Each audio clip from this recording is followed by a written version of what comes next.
Ikaw naman.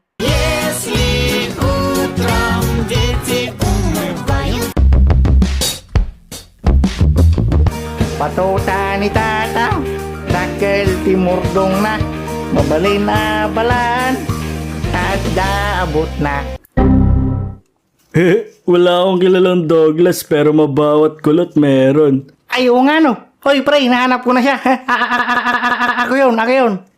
Ka? Di mo ba alam pangalan mo? Ay, sorry pre, medyo lasing kasi ako eh. Good morning, sir. Good morning, Kalbo. Dito sa GMA Integrated News, mayroon kaming Siya, interview na kita, Douglas. At sorry, pero kahit alam kong mahal natin ang isa't isa, trabaho is trabaho. Okay? Yak, Sherilyn, ayoko, hindi na ako mag-apply.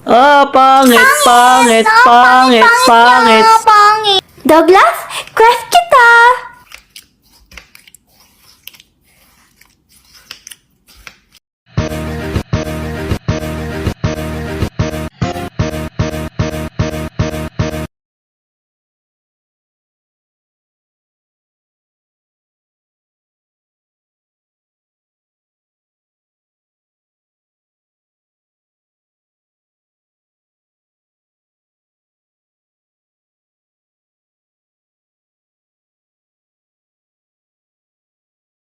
I'm sorry, Sherilyn.